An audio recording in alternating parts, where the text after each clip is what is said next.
All right, there we go, everybody. Welcome, welcome, welcome. This is niclas.huschenbeth, and we're going to do a Patron game analysis live stream. As well, I was about to say every month, but lastly it's been more like every 2 months, because then I just covered 4 games in one stream, and that just makes a little bit more sense. Otherwise, I would do just 2 in one stream, then it would be pretty short. So what we're going to do here, I have 4 games from my supporters who support me through Patreon: Mario and King Hunter. That's his nickname, obviously. And we'll look at the games. And I've analyzed the games beforehand, and I'll tell Mario and King Hunter what I think, where they can improve their play. So this is what we're doing here, in case you're wondering. And I think we can get started. Mario is already here. Not sure if King Hunter is here yet. So in that case, it would make sense to start with Mario. So let's do that. And I have the first game open already. But first, of course, I should switch to the board view so you guys can see. I hope you guys can hear everything as well. I'll pull the mic a little bit closer. There we go. Nice. I just love this new design, guys. Just it looks so much better. So much better. I hope you guys agree. Yes. So whenever you're ready, I have the chat open. I'll take a look then and now to see if Mario, if you have any questions, of course, as always, you can ask questions and make comments, whatever. Please feel free. And then let's get started. So game number 1 of this live stream, and we have Mario with his game. He's playing white against David. Okay, I'm not going to pronounce the last name. It doesn't really matter that much anyway. So we see the English and okay. Actually, it was funny. I had a flashback when I looked over this, because I remember long time ago, I don't know, when I was very young, maybe 10, 11, 12, I had this position with black, I'm pretty sure, and I thought, I'm gonna be smart. I'm gonna castle here, and if he takes with the bishop on b7, then I'm going to fork his rooks and win a rook. I was like, he cannot take on b7. Well, to my surprise, he did take on b7, but he took with the rook. And I realized, oh no, I have just blundered a pawn, because white is going to win back the exchange here. And is a pawn up, and I lost that game. So still a vivid memory, but of course your opponent knew of that trap and he played c6. Just a little side story here I want to share with you guys. Knight d7, and here are the 3 main moves, Mario. c4, d4 and queen c2. You play a very rare move here, bishop b2, and I think you don't have to commit that early to where you put the bishop on the board. I think it would make sense first to move one of the pawns, either c4 or d4, maybe d4, and then you can still decide with the bishop. Also queen c2 is another move to stay flexible here, because it's not clear yet if the bishop really belongs on b2, and as we'll see later in the game, it will actually have problems, or it will not be as effective on b2 as it could be on another diagonal. So this is just something to consider. If you're not sure yet where to put the minor piece, then maybe wait a little bit. At first play other useful moves such as d4 or c4 here. So bishop b2, queen c7, now c4. This was your plan, but black plays rightly so e5 here, keeps his strong bishop on g7, which is also protective for the king and protective for these dark squares, which have been weakened by the move g6. d3, rook e8. So I think so far so good. Knight d2, knight c5, knight b3. This all made sense to me. e3, a5, a4, stopping a4 from black, b6. And now I like this, what you did here. I mean, you can also play differently. I briefly looked at d4, but I like what you did here, c5. And it's an appealing move, aesthetic move, and I like that you sacrifice this pawn here. It shows me that you have good position understanding, because you understood that these pawns obviously are weak. and sooner or later you will win back the pawn, and then maybe you can attack another weakness here on c6. So I like this. Queen c2, bishop a6, rook fd1 also makes sense, defending the pawn. So you see, so far I don't have much to criticize, but now we get to, I think, a critical moment in the game. Your opponent also played just a natural move, played rook e8, and now it's the question, how can you proceed here? What can you do next? Obviously, if you take on c5, then the pawn on d3 will be hanging in the end, and you definitely don't have an advantage. So here you need to improve one of your pieces, and that's the piece on b2. Now this is what I was talking about earlier, right? The bishop is not that well placed here because e5 is sufficiently protected, and it's also in the way of the rook, which is not as effective yet on b1. And you played bishop a3, which is logical, but ultimately black just defends the pawn again with bishop f8, and you haven't gained anything. You should have gone after this pawn of bishop c3, so the other direction. First, maybe counterintuitive to put the bishop in between the queen, but now black has to defend this pawn, which is an important one, otherwise you would get a very nice passed a pawn. And after he plays a move like bishop c8, it's not easy to defend the pawn in the first place, right? So after he plays a move like bishop c8, and then you can move the bishop out of the way, bishop e1, and you'll be doing quite well here. You can increase the pressure on c5 later on. Now already you're threatening again to take, and you gave a line here, rook a6, but I think in general this position is quite difficult to play for black. He has to defend, he has to make sure he keeps everything protected, and you can maneuver your pieces and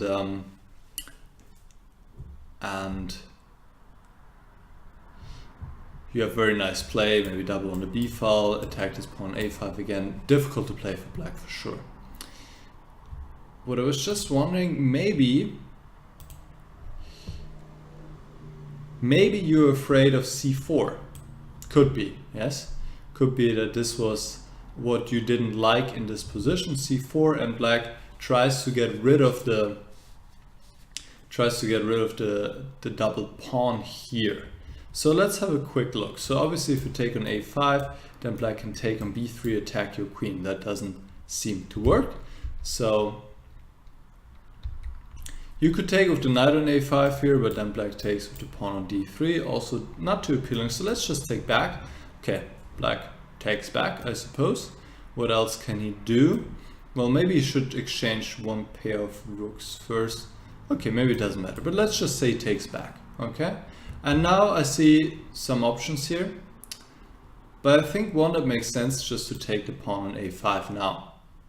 You win back the pawn, and you attack the bishop on d5, you attack the pawn on c6, and this is looking pretty bad for black. Obviously if he takes on a5, you take back, and in the end the bishop is hanging. So I think here black is in trouble. Also after bishop d5 you can go e4, and the bishop is running out of squares, and you win material here. So maybe this is what you were afraid of, but it seems that it just works out very well for white here. So yes, this was a critical moment, because after bishop a3, bishop f8, you don't have an advantage really. And sometimes it really boils down to one moment in the game where we need to be attentive. And I recently visited a seminar by renowned coach Jacob Argert, and he talks about different decisions. Sometimes it's very clear what you're playing. It's a simple decision. So for example, the last move was pretty simple. You play the rook, which hasn't really been doing anything in the game, move it to d1 to defend the pawn. That's pretty simple to figure out, right? And then there are decisions which are more important. So there are critical decisions and strategic decisions. And critical decisions are decisions which really change the course of the game. And it's not easy to figure out the next move. And strategic decisions go in the same direction. I hope I'm not mispresenting this right now. Actually, I think critical positions are very much about calculation, actually. It's all about calculation. You need to find the right way to find a win. Here it's not about calculation that much. It's more strategic decision where you have to figure out what to do next with your pieces. And there are 3 questions that Argad also presents in his books that I can recommend to everybody. And it's a way to figure out what to do if you don't really have a plan. And sometimes it just happens. You play the natural moves, like the last few moves were pretty natural, I would say. And then you need to figure out, what am I doing next? So those 3 questions are, what is my worst place piece? Okay, we already figured this kind of out. The bishop on b2 is not doing too much.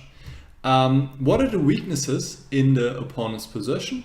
And then we can look at the pawn on a5 is a weakness, and of course these pawns are weaknesses too. And not only pawns can be weaknesses, but squares as well. For example, the square on c4 is a weakness as well. And then the third question is, what is my opponent's threat? What does he want to do next? If it was his move right now, what would he do? And well, not too clear. There's no obvious threat that we need to deal with. Maybe it would improve his position in some way, but there's nothing obvious that's like jumping out. Maybe rook b8, but it's not clear. It's not really clear what he's doing, because the last few moves black has really been just responding. So if we take these questions and we think about it again, then yes, there are these two weaknesses, but the a5 pawn is maybe a more unpleasant weakness for black, as if he loses this pawn, then he will be dealing with this pawn on a4, and this will be quite uncomfortable. And Mario is saying here, consider bishop c3 as first option instead of bishop a3.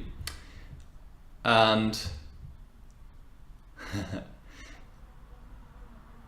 but you like the more concrete approach of bishop a3, and I understand that you want to win back the pawn. Maybe also something psychological where you pawn down and you saw, okay, bishop a3, at least I'm winning back the pawn, at least I'm not worse. And yeah, that's also something to deal with sometimes.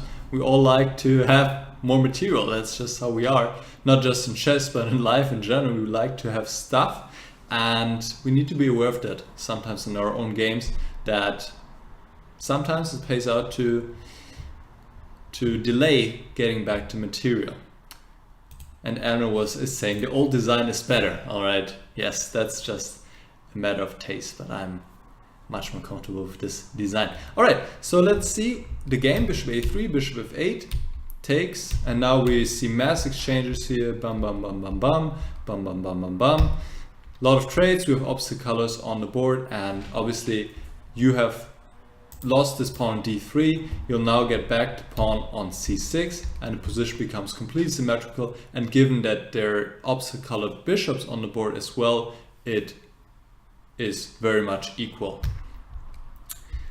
So let's see what happens here. Rook c8, and maybe I'm thinking that this is where you relaxed a little bit, because you said, okay, this is a dead draw. Maybe this is what you said to yourself during the game, which would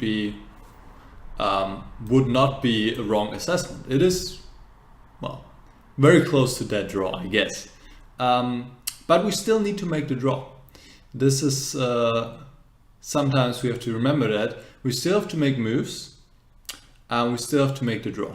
And then we want to make it as easy as possible on ourselves. And this is why we need to stay focused. We don't want to get in a situation where suddenly we have to play only moves to make the draw. This is not a comfortable draw. We want to make a comfortable draw, because this position should be a comfortable draw, of course. So we need to be still attentive. We need to focus and still make sure that we don't give our opponent any chances. Here you play bishop d5. Of course, all the next moves, the position always remains equal, but at some point you get on the wrong path. Maybe it would make sense to just play rook c1 and not allow your opponent to occupy the c file. Maybe you said, okay, I don't want to be in this pin, but you can always play rook c2 or rook c4 if the king approaches. For example, here rook c4 or rook c2, so you can unpin by moving the bishop. And of course, if the rooks come off, it is really a completely dead draw, because of the opposite colored bishops, and well, it's just nothing any side can do. Yeah, g4 is also a useful move in general, because if black wants to do something, it is attached to f5, and if he plays f5, then pawns come off, and every pawn exchange, of course, brings you closer to the draw or makes the position even more equal than it is already. And here just bishop d5, offering the trade, and now you can even support the bishop with e4, and yeah.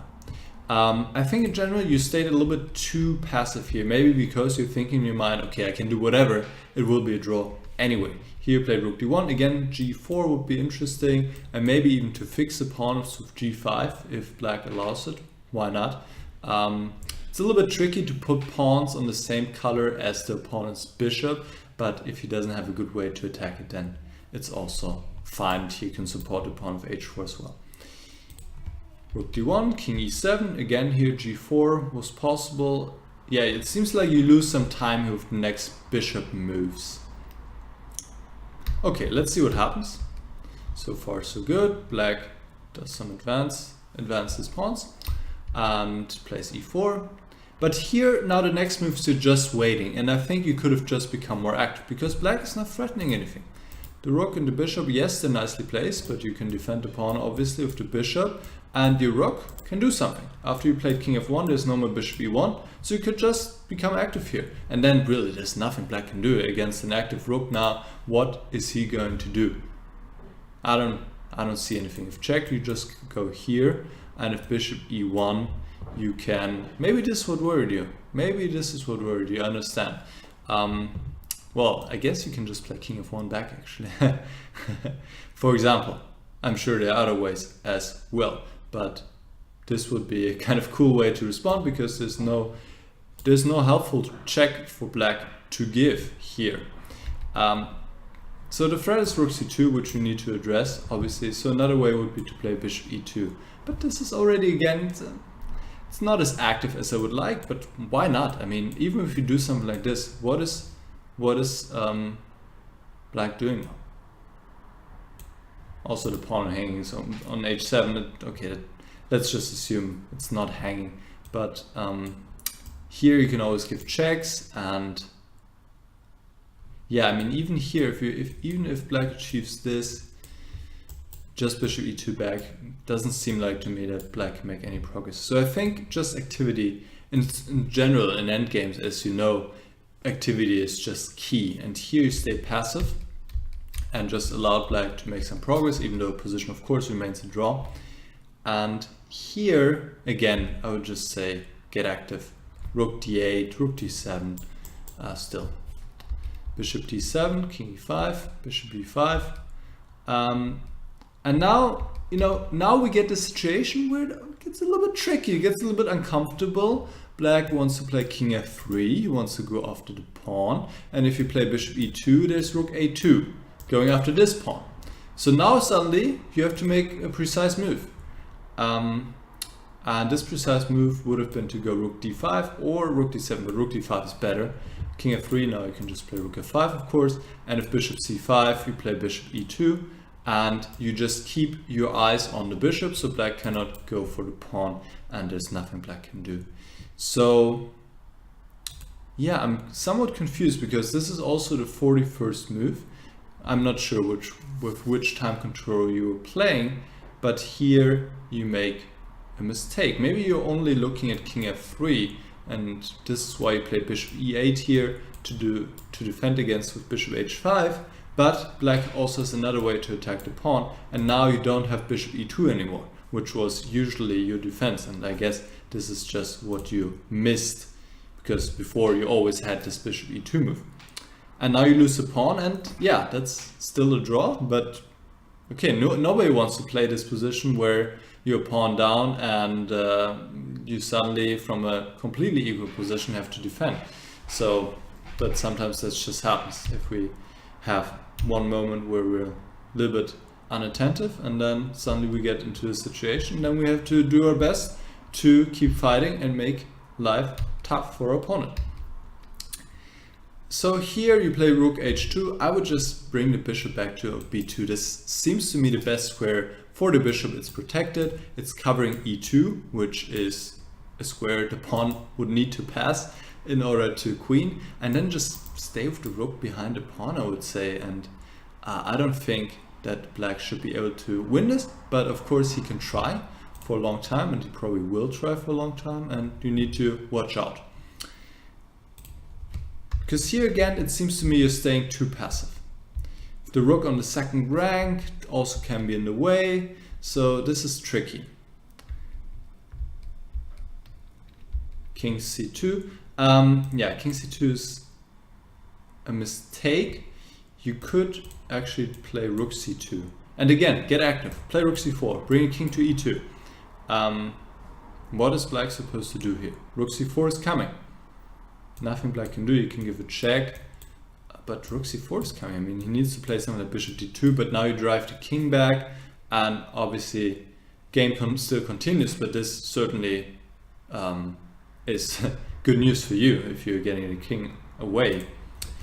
You played king c2, king e4, check, king f4, and now you blundered. You played king to d1. You need to bring the bishop back to safety. This is the best square, like I said, defended, covering e2, and yeah, but of course it's uncomfortable here. I mean, already this rook doesn't have many moves to go. Maybe black even plays something king g3, king f3. Yeah, will be tough.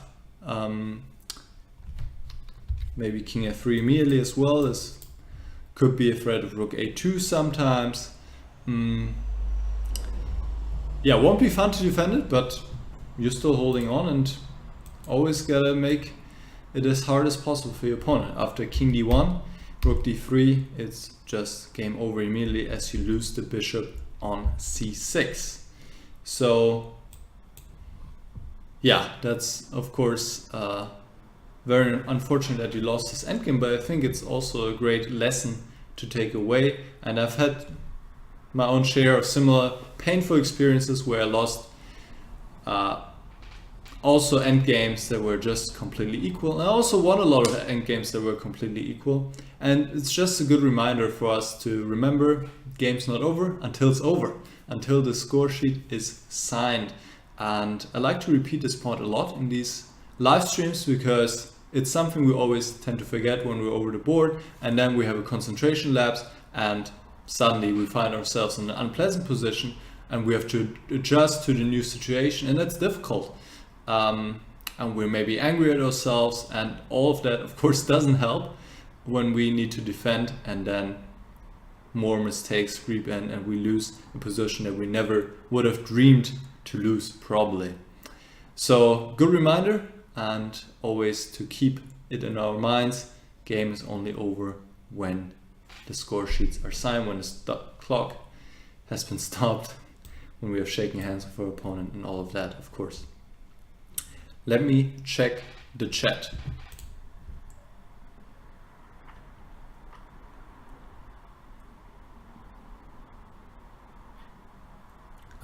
Okay. You're saying I had only 40 seconds left, so it was a very short time control. And you're saying after king d3 you had 4 seconds left. Where's king d3?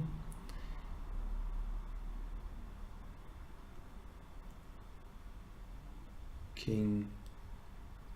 I cannot find king d3 right now.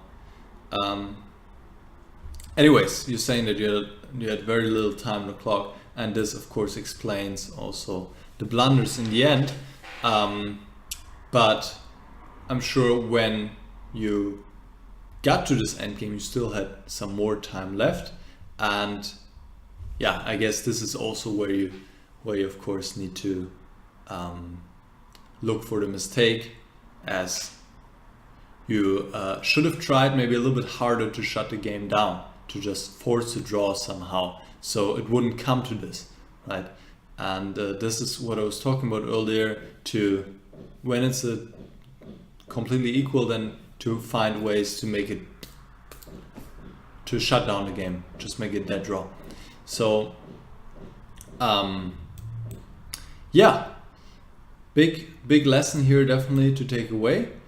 And other than that, yeah, I think the other critical moment, like I said, where I also spent a lot of time, was with the bishop move and going not after the c5 pawn, but for the a5 pawn. All right. Any more questions?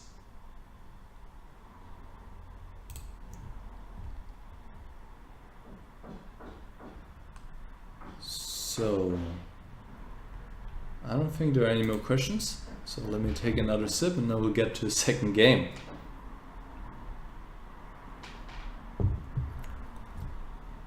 And also, credits to Mario for sending in this game, of course, because a lot of other people would have said, oh, this is too embarrassing that I lost this completely equal endgame. Nobody should see this. But Mario recognizes that well, mistakes happen and we learn the most from losses like this one. So yeah, kudos to you, Mario, for sending this in and letting me analyze it. So let's get to the second game, and this time we're playing with the black pieces, Mario, and we have the Sicilian, the Taimanov, well, no, this is not called the Taimanov variation. Actually, I don't know what this is called. A6 line here. Maybe it's also called the Taimanov, but the Taimanov is queen c7. So, no clue. Let's just see what happens. Names are not that important anyway. Bishop d3, queen c7. Actually, this is a line I play myself with white. So I have a little bit of knowledge here. Queen c7 is not the main move, as you know, but I think it's okay. And now your opponent played f4. And here you play bishop c5 check. And I want to spend some time here because later on in the game there's not too much to cover for me. So bishop c5 check is not the main line, and I think you are in some trouble there. So what I would recommend you to check this line, to check the opening. And in general, I felt like also in your previous games that it's often like with white you're not getting much out of the opening, and with black you are often in some discomfort, let's put it like this, and minor difficulties maybe out of the opening early on. So this could be an area for you to improve on, obviously, and that could make a difference. That's what I meant to say. So d5 is the best move here in this position, and we're going to spend a little bit of time. In general, white has two ways to play this position, but sooner or later really he has to go e5 because he never wants to take on d5. That would just leave black with a strong center. So either he goes e5 now, or well, sometimes they also go king h1 here, but usually they just go e5 sooner or later, and then we get a position like this where white goes knight a4, preparing c4 to make sure that black doesn't get a strong pawns here on d5 and c5. And there was a recent game which you also copied here by Bokarov and Wróblewski, where they exchanged the knights, and now just bishop e7. Black is just developing, and black's position is quite sound. Here f5 was played, otherwise black might even play g6 himself, shutting down the counterplay here by white. And then black has its own play. The bishop of course can go on this long diagonal. There's the half open b file, there's c5, c4, d4. White has to be careful because if he's not, then this could also swing in black's favor. Here 5 was played, takes, castle, but here really black doesn't have to worry about anything, I believe. This seems completely fine. The pawn on e5 to me looks more like a weakness than a strength, and this should be fine. So let's go back and look at the alternative that white has, is to keep the tension here in the center, and these are just the most played moves in this position. Rook e8, now bringing the bishop back to f8, and also here, I mean, sooner or later white has played all the useful moves now. If he wants to do something, he needs to play e5, and again this maneuver knight a4, and here, like I said, g6 can be a useful move to stop f5. And yes, you have to watch out for maybe g4, f5, maybe something like this. But in general, it's also very double-edged for white, as if he moves the pawns here either the H or G pawn, of course he's opening up his own king. So I would recommend you to look into this d5 and familiarize yourself a little bit with these positions. Because of the bishop c5, king h1, d6, I think white has a strong option available. He played queen e2, which is also not bad for white, but e5 is quite strong here immediately. And it's no surprise because white is better developed and your king is still in the center, so why shouldn't he open the game even if he has to give a pawn? If you take the pawn, which is not recommended, then the bishops come out, and here we see the problem already after a few moves. Bishop comes to d6, stopping black from castle. There's an exchange sacrifice possibility here, and this is very promising for white. So after e5, black would need to play knight d7, knight e4, and here, yeah, this is also very promising for white. Of course, not as good as the other position, but just bishop e3 here, and either you retreat with the knight, but white has the two bishops, and especially the dark squared bishop is so important for black in these positions, or you take on d3 when in this opposite colored bishop position. I would love to be white, honestly. I mean, threatening bishop c5 right now, threatening to dominate, have the half open c file. This just looks so bad. The computer doesn't think it's that bad yet, but if I look at it with my human eyes, this looks incredibly bad. I don't know. So yes,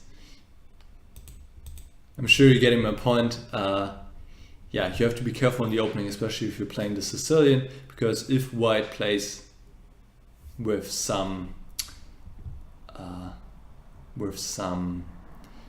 energy here and plays e5, then you could be in trouble very early on. You play queen e2, now you stop e5, you play bishop d4, bishop d2, and now you castled, and it would be better, as you also pointed out, to play e5 here. The point is that the bishop on d4 is not that stable, and if you play e5 after knight a4 now to push the bishop away, you can take on f4 and you get the square for the bishop here. Even knight d7, you get a nice square for the bishop or knight on e5. And if white goes f5, then okay, the situation is clear in the center. White won't play e5 anymore. You can maybe play h6 to stop bishop g5, and this is at least clear. Position, of course, quite complex still, but at least the situation in the center has been cleared.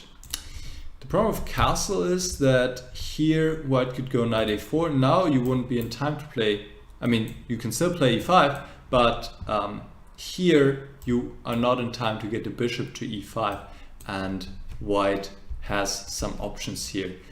This is the line you gave, and here there are some ideas. Rook takes f6 is possible, but also to play b3 to get the knight back to b2, and complex position, but looks like white is a little bit better here. Anyways, your opponent went a little bit crazy, and like I mentioned already earlier, if white pushes these pawns in front of his king, he might regret it later on as his king is opened up.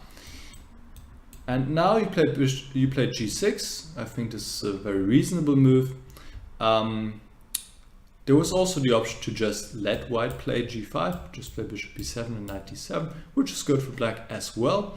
There was also the option to play c5 and to go for some tactical complications, which in the end are favorable for black. To go c4 here, if white takes, you take on d3 and take on f6 afterwards, and of course you're doing very well here with the two bishops. The king's so open, and also now that this bishop doesn't have a counterpart, it will be very dangerous. And if white takes on c4, there's bishop takes c3, and the point is now knight takes e4 if white takes back on c3, and bishop b7 if white takes the knight.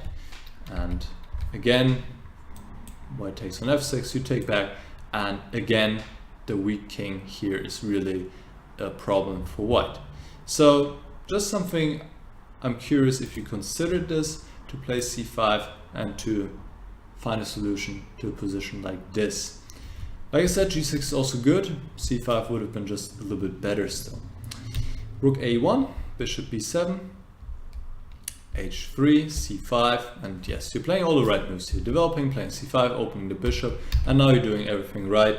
d5, opening up the position against the white king, and the white king is just too vulnerable here. King h2. Yeah, already white is in trouble, but king h2 is a blunder, which you exploited, and this is also important. Accepting the gifts that your opponent gives, and this is what you're doing here, winning a piece with this little combination, because now one of these two on the c file will drop.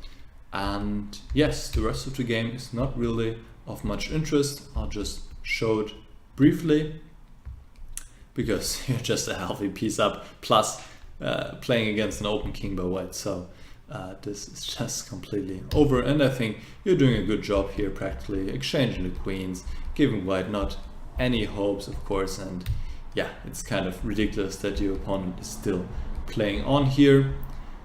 So let's get to the end pretty quickly, and yeah, every trade helps, of course, every piece trade. And here we have another trade. You win the pawn d4. Now finally your opponent decided he has seen enough. So very nice win, but let's not forget the opening. That's why I spent some time there. And like I said, this could really make a significant difference if you spend some more time on that, or maybe find yourself a safer opening if you don't want to spend that much time on theory, because the time enough, or I guess this line that you're playing here, you need to know some stuff for sure, as pretty much with every Sicilian you could say. So this is, I think, something to consider, and let me check the chat.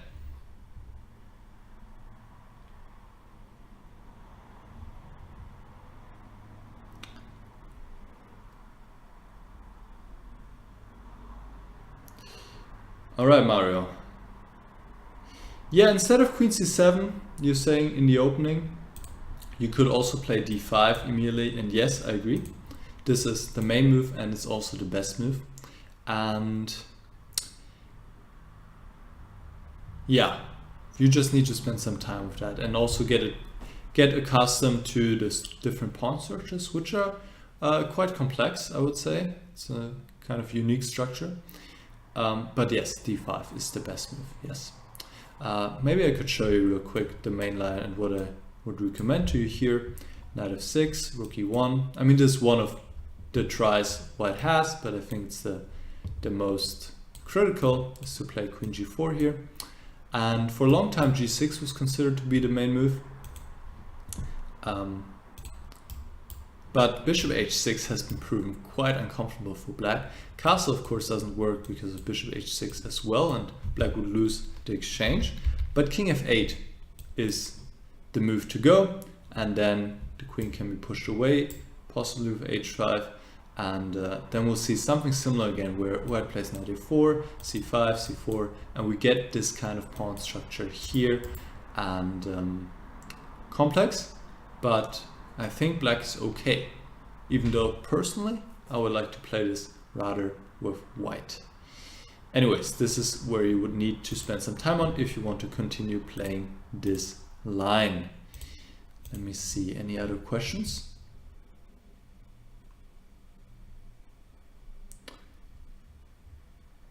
Do I have a book or a video to better understand this defense? No, I don't know one off the top of my head.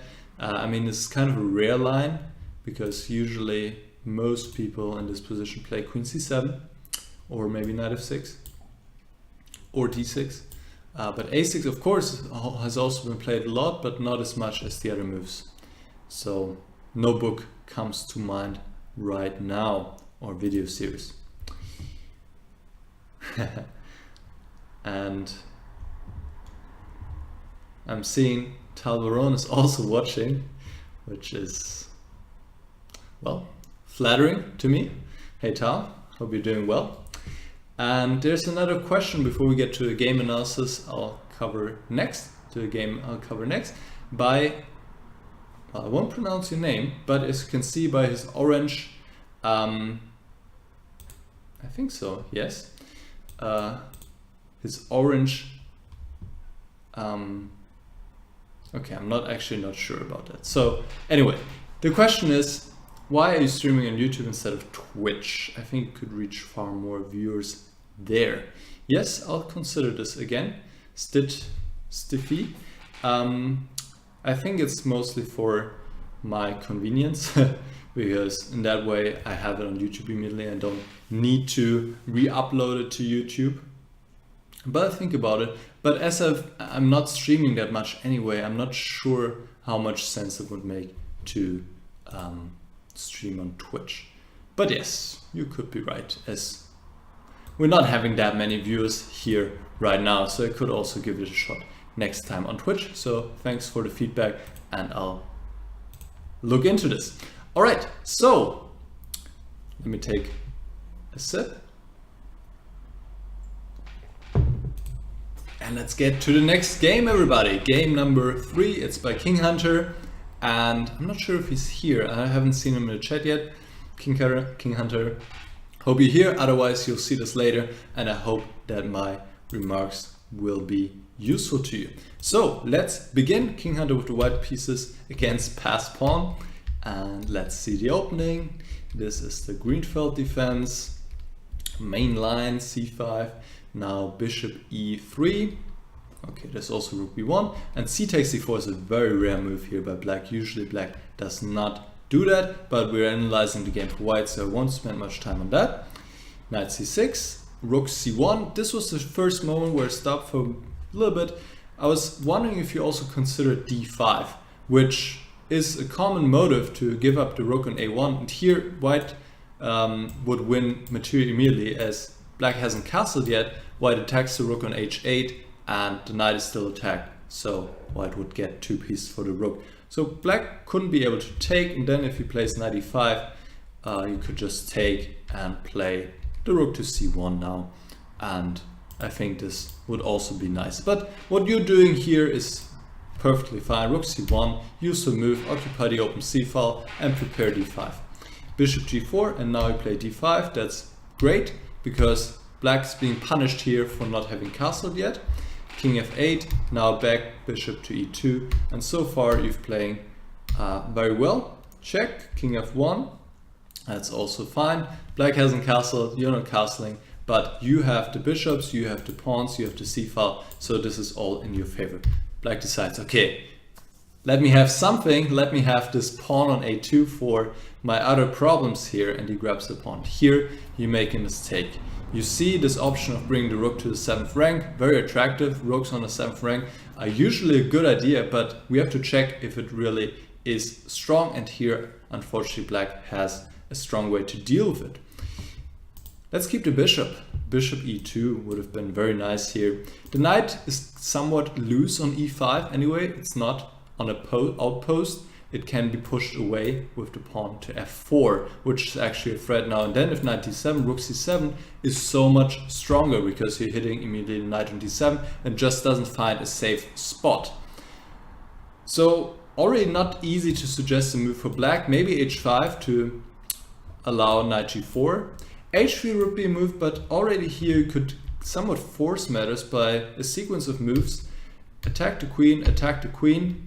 Only moves for the queen, by the way, and now play f4, knight g4, and play e5 and establish very nice pawns here on e5 and d5. The black pieces are kind of shut out of the game. You can push the knight away if you want to with h3, and sooner or later you will win back one of the pawns here, that's for sure. Black is having tremendous problems in this position because of his obviously discoordinated pieces on the 8th rank, and you will still need some time to get him into a game. You will too, but you have the strong pawn center and also the bishops, and this is promising you a lot here, I would say. So let's see what's happening here. Rook c7. Knight c4 is also interesting for black, but knight takes f3. Your opponent plays a sequence of really good moves here. He takes on f3, g takes, bishop to e5. And this is the problem, and this is probably what you missed, is that you cannot take the pawn now because of check and attack the rook. And you cannot even stay on the 7th rank. Rook d7 already looks strange. immediately, and the rook would be busted now after king e8. What you should do here, you gave a check. What you should do is just bring the rook back, and you still have great compensation for the pawn. Play king g2, or let's say sufficient compensation for sure. And you will get the pawn back sooner or later. You still have this option of playing the rook to c7 maybe later on. Let's say king g7, then you can go bishop d4, trade the bishops, and then the rook would come back to c7 with enormous strength. So probably king g7 wouldn't be a good move because you exchange the bishops and come back. So rook c1 would be best. I can see why bishop h6 was attractive. The king has to go to e8 to keep the e7 pawn protected, but there's another issue. Once again, it's tactical. It's of tactical nature. Here you played rook c2.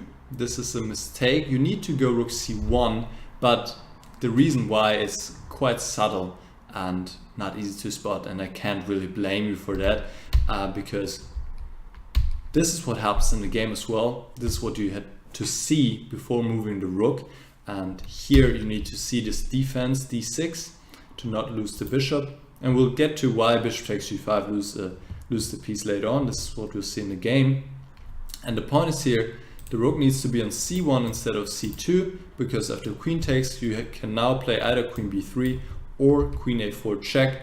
And somewhat surprisingly, even though you're 2 pawns down, because the black king is so stuck in the center, you still retain equality here, also as the rook is ready to swing in, and probably black should try to repeat moves somehow, even though I'm not sure. I was going to suggest queen e6, but I would run into queen takes b7. So this would be quite an unclear position. So this is why the rook would need to move to c1, because after rook c2, the same thing happens. And I'm guessing this is another thing you missed. At least here you might have stopped for a moment. And of course it would be very ugly to play rook e2, but it would be the best move because you're not losing the bishop, you're not getting in trouble after g5. After king g2, g5, here last moment to save the game was to not take the pawn. You need to play d6, queen takes, and now play queen b1 and try to muddle the waters. Black should maybe just play queen b6 here and go into an endgame where he's 2 pawns up, but still you can fight on for sure. After bishop takes g5, you're just losing the bishop. It's as simple as that. Probably you didn't think there was any other move. So that's candidate moves. Look out for all the moves, and d6 is a way here to play to not lose the bishop on h6. Candidate moves. Also earlier, I'm sure you missed this g5 move. Well, this is also a little bit pattern recognition. If you have seen a lot of or similar positions with a bishop on h6, you know that g5 is an idea, and you have to watch out for that because it could trap your bishop. Usually a pawn isn't undefended as here, but black is just using this fact that your king is on the g file. So I'm sure after this game you will remember this. Alright, let's see what happens here. Rook g8, queen c1. Good move to also have this threat. f6, f4. And I think you're doing a good job to make it hard for your opponent here. And actually here, he made the wrong move. He could win quite easily with this little combination. Bishop takes f4, queen takes, and now rook takes g5 check. King can only step to h3 or f3, and in either case queen d3 comes and picks up the rook, and you can resign. Also, I should point out that rook c8 check can be answered by, I would guess, either king d7 or king f7, but not taking the rook. And yeah, this is too much. So your opponent missed this. He played bishop d6, and now you took the opportunity to play rook c8, and here your opponent goes wrong again. After queen e6 he would need to go king g7, but he was so focused on the bishop and that he's winning the bishop that he missed that you're bringing the rook into a game, and well, yes, he's getting the bishop. Well, he could take the bishop now, but he would be checkmated in 2 moves after rook c8 and rook takes g8. So you play king g7, and here I quite like this. Now you took the opportunity. You were up to the task. Sometimes our opponents give us gifts, but we also need to accept the gift if it's there. And here this was a big gift because the opponent was completely winning. And now you accepted the gift. Play bishop h6 check. Little tactic, deflection, but one needs to see this stuff as well. And actually, what I'm almost noticing now, this is really cute. Why didn't your opponent try this at least, or play this out? King h8, queen takes g8. Oh, never mind, I'm talking nonsense. I thought queen takes g8 was checkmate, but the king is actually escaping. It's very sad. To g6, rook f8, king g6. And I guess f5 also won't get the deal done because of this bishop, and black could play e5. Wait a second. This actually does get the deal done. Oh my god, this would have been gorgeous. I wonder if this was your plan. Am I missing something here? Check, f5. Queen doesn't have a check. Rook f8 is the threat. Nope. Not missing anything here. e6 or e5 is the only move, and then check and checkmate. Yeah, that would have been really nice. Okay, also if you, well, I think you need to do this. Yeah, if you move your king, the position, the queen comes in. So I'm somewhat baffled that your opponent didn't try this, because he took on h6, and after queen takes g8 he resigned, as he should, because you exchanged up threatening to deliver checkmate here. So this is very interesting, but very interesting line. I would be curious if you saw this, if this was your plan when you played bishop h6. If so, kudos to you. Good calculation, because you saw I also took a moment to find this. Not that simple, especially this move f5 is very cute.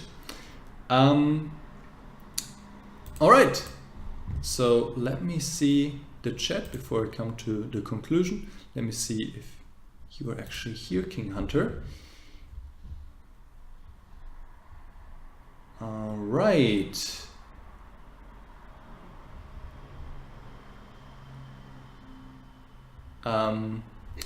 Yeah, seems like King Hunter is not here. So let me get to the summary of this game. And I would say that you played the opening really well. You made use of the fact that your opponent didn't really seem to know theory, played energetically, bishop b5 check, and gave the pawn on a2 correctly. You evaluate the position correctly, but then maybe a little bit too hasty playing rook c7 and overlooking some tactics. First, that he has this bishop e5 after taking and coming back with the queen, and that you couldn't keep your rook on the 7th, and then also this idea of g5. So tactics, it's all about tactics, but in the end you found the correct tactics to win the game, so that was great. You put up the resistance when you were in trouble, and you forced the opponent to find this one sequence. Well, it wasn't the only one, but you somehow prompted your opponent to make a mistake, and then you took advantage of it and you delivered when it was your turn. So that was good. So I think main takeaway is to always look out for checks and tactics and all that. Undefended pieces, maybe this is also kind of a pattern in this game. First the rook on c7 was undefended, and then the bishop on h6 was also a little bit loose there and could be attacked. And yeah, I guess the only other moment, which maybe wasn't, like I said, it wasn't, yeah, this is where you were a little bit too much in a rush here, and respect the bish, as Tal would say, respect the bishop pair. It's really a great asset in many positions, especially open positions like this one, where the pawn structure hasn't been determined yet, where there are open files, open diagonals. Bishops can be really useful, so try to keep them if you can. All right.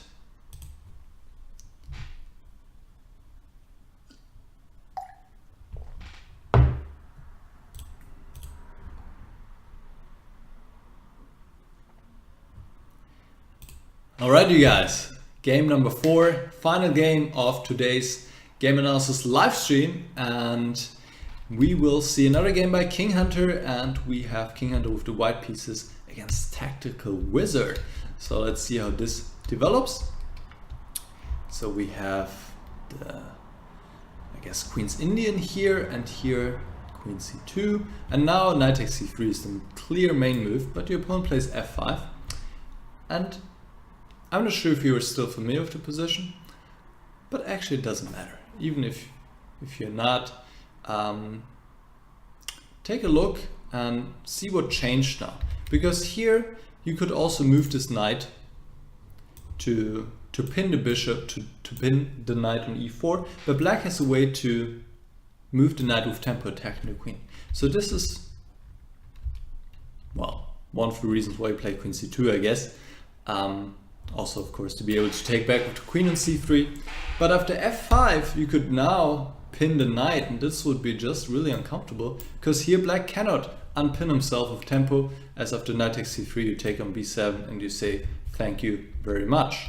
So black would need to make a choice between two somewhat uncomfortable moves, either knight d6, takes, and now the knight on b7 is just out of the game. Playing the center e4 is great for white, or play d5 here, but then we reach a stone wall similar to what we'll see in the game, but with your knight already on e5 and everything has been going pretty well. So this would be also good for white.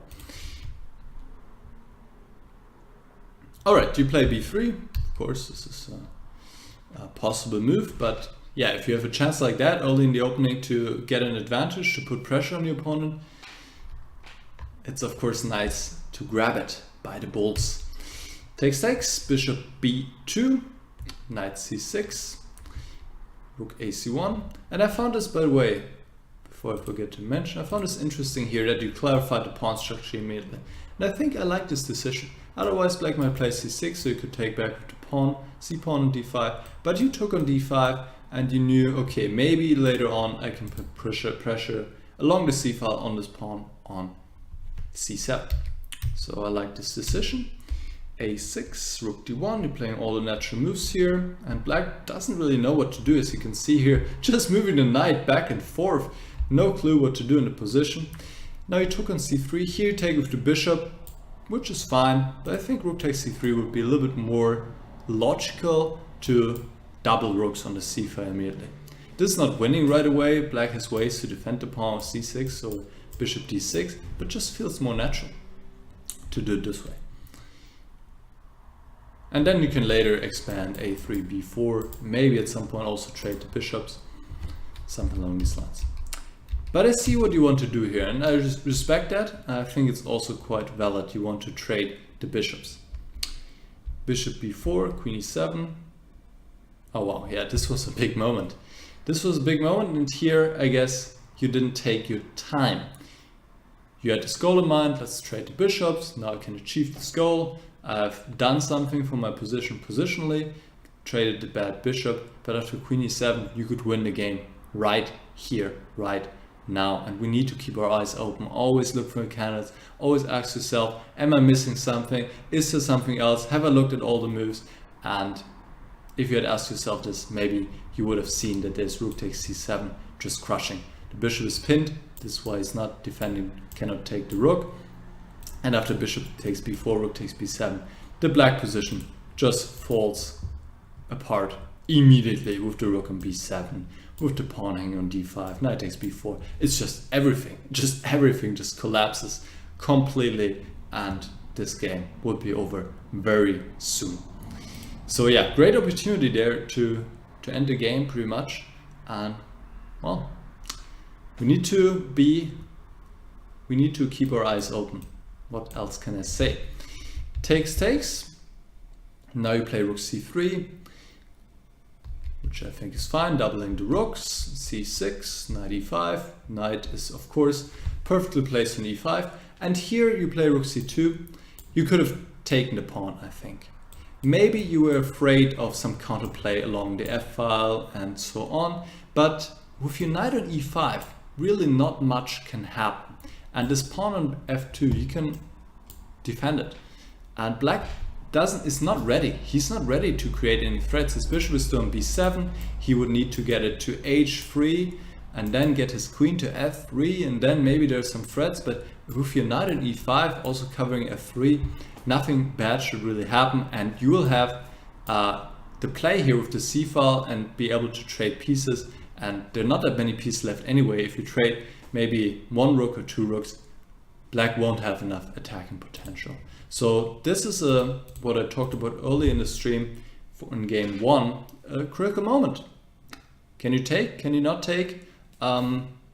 If you can take and if it works, you're just a pawn up and close to winning pretty much, if not winning. So you want to check this and take your time here and make sure you're making the correct decision.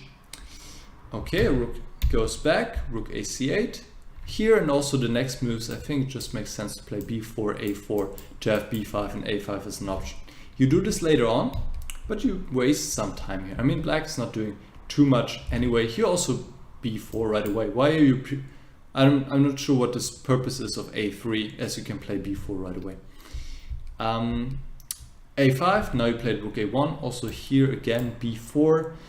I'm not sure why you play rook a1, because if b4, black could not make use of the a-file anyway, as well, he has to keep defending the pawn.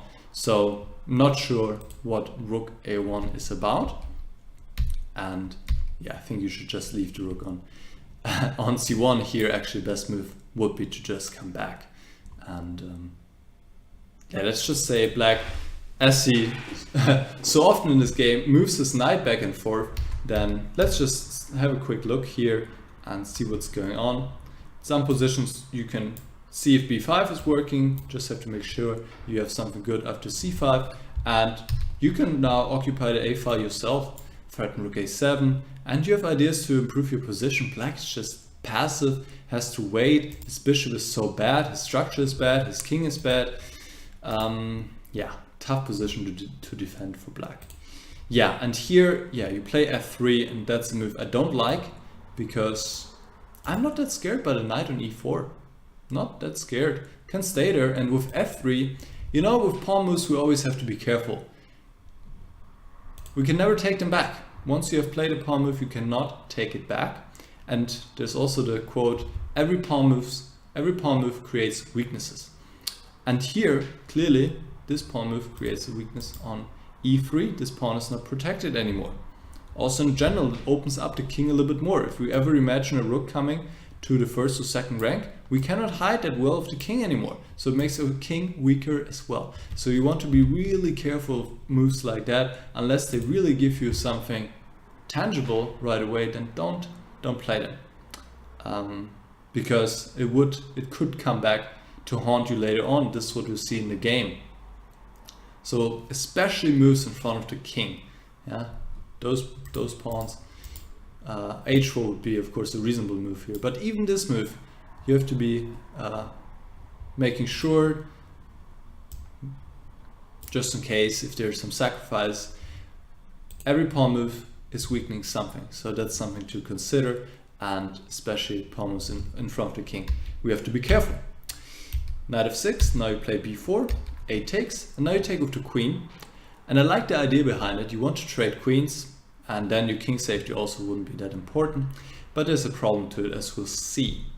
You would need to take back with the pawn here, and again I think your position is better. Would be nice with the pawn f2, but still you have nice control here of the a-file, and you have ideas, and black has to defend.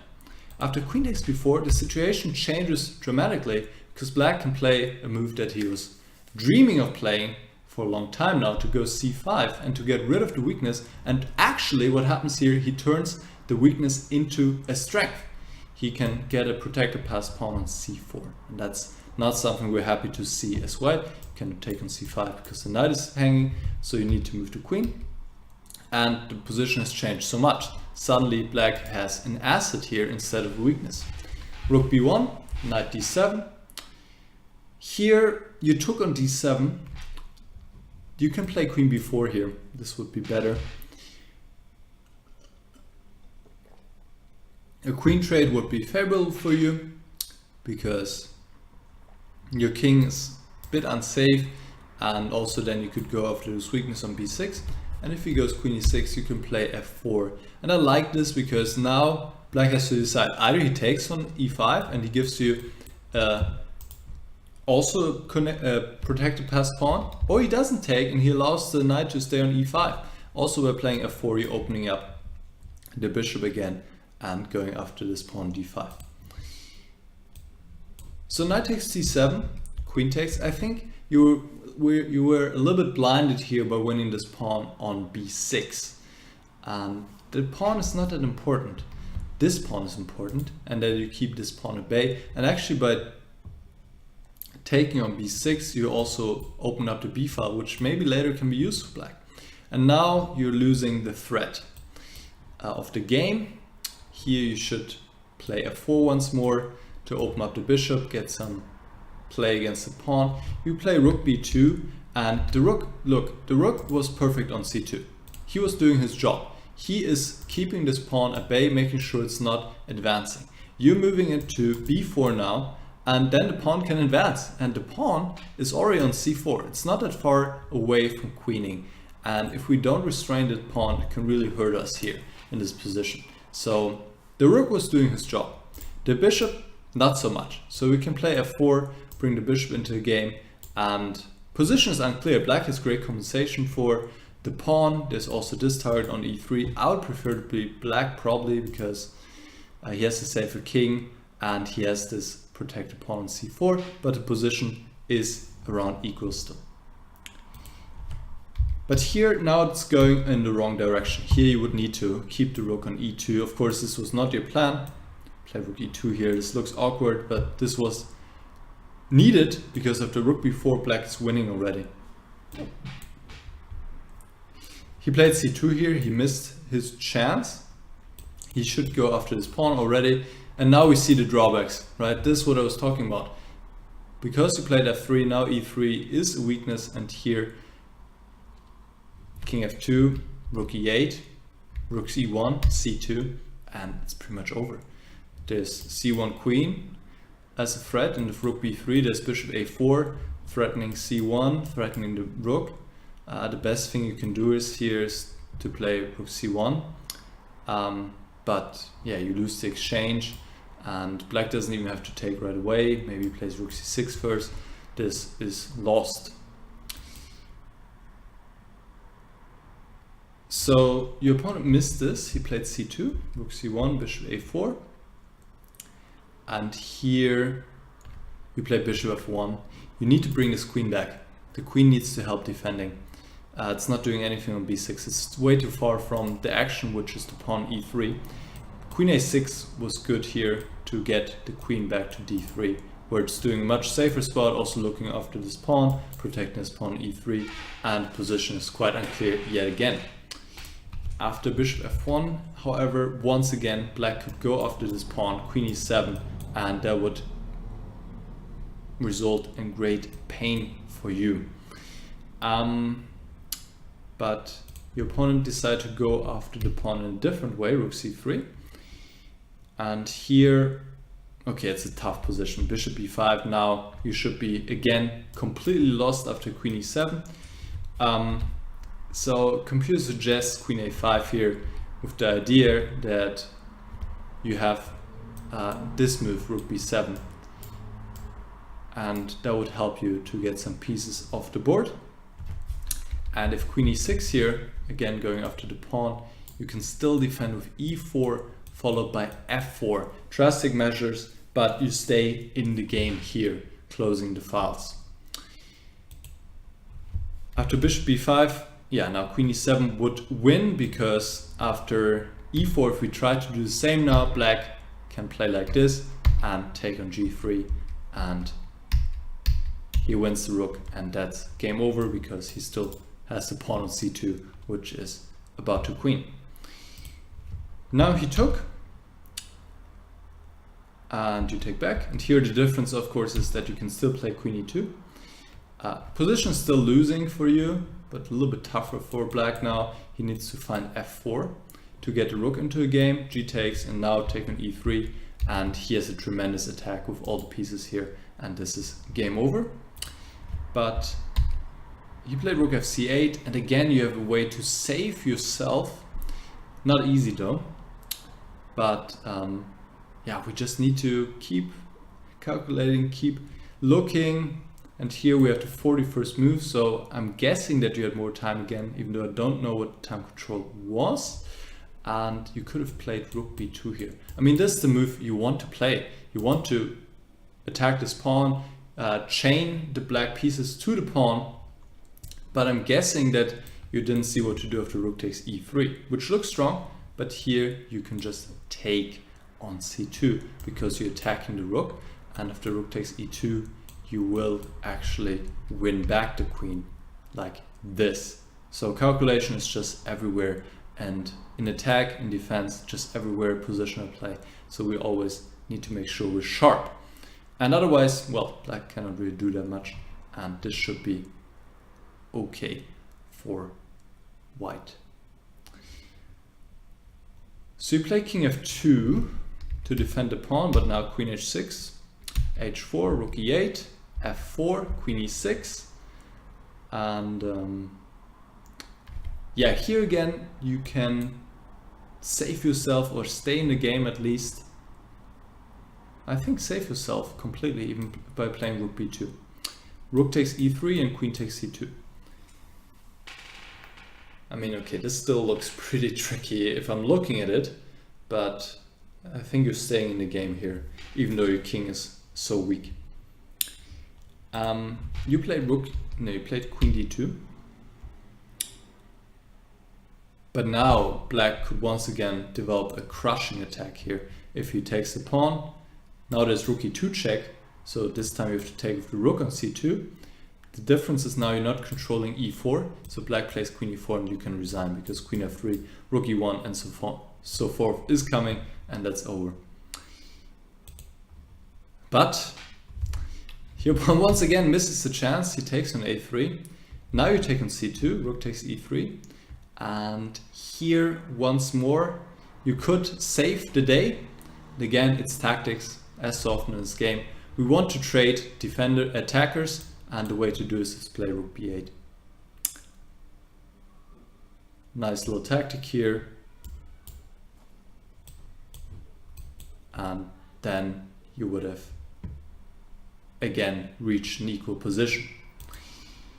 You played rook bb2 to defend, but queen e4, queen d1, rook e1, and it's no surprise that black is winning here. But you had your lucky day, because here, which is probably the simplest win that black had, he missed it as well, played queen takes d4, not rook f1 check, winning on the spot, played queen takes d4, and then you were actually able to bring your king to safety, and to save this game after all, going into this rook end game where you have to counterplay with the two rooks in the 7th rank.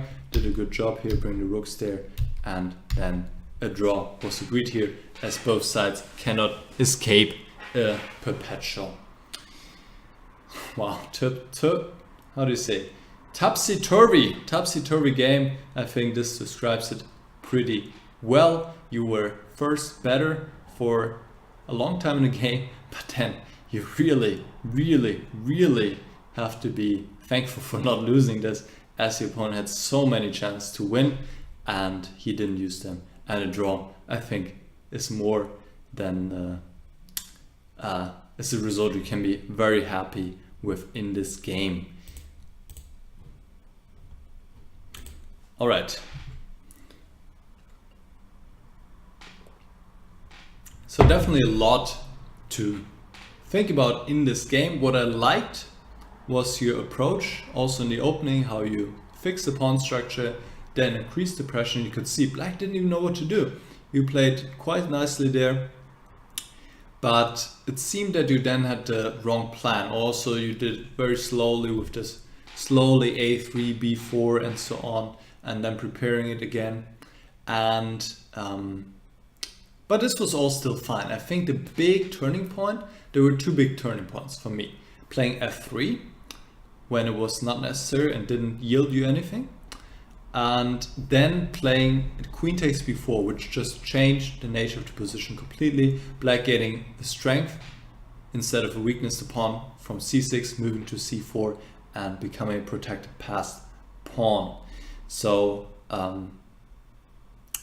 yeah, this is where it completely changed. And then there were a lot of tactics with you having to defend, tough defense, but then it was all tactics and calculation, and your opponent was also missing a lot, of course, and then you could get the draw. All right, so this would be my summary. I think you did well, you had the right plan, double on the c file and all that. It was great, putting pressure, and then at some point you lost the thread.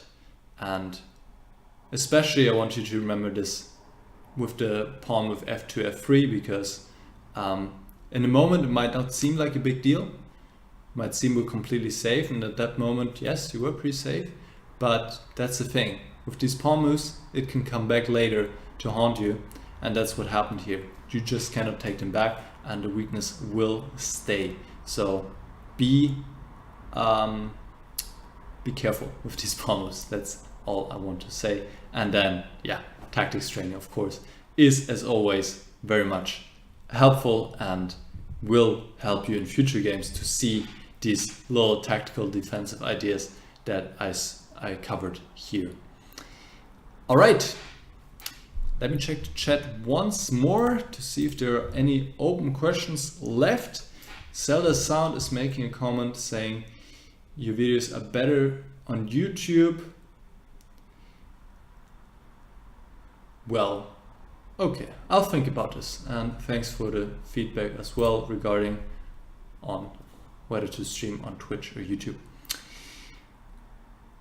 Alright, you guys, those were the 4 games. Thanks a lot to Mario and King Hunter for supporting me, sending in the games, and I hope this analysis proved useful for you guys. If you have any questions, let me know, of course. You got my email and everything. Yes, and for everybody else watching, if you also want to have a game analyzed like this, then please check out the description where you can read how to do it. And well, all I have left to say is thank you guys for watching, and I hope this was instructive, helpful. I think actually that these analyses are probably is one of the most instructive content I have on my channel, because, well, just game analysis, and there's always a lot to talk about, and it really, with these games, I can really go into a lot of different facets and where people make mistakes, and Mario and King Hunter really give me great opportunities to do so with their games. And I think at least that I can really give a lot of value here, at least I hope so. All right, so that's all I have to say. I hope you guys enjoy the rest of your evening or wherever you are, and hope to see you again soon on my channel. Bye bye.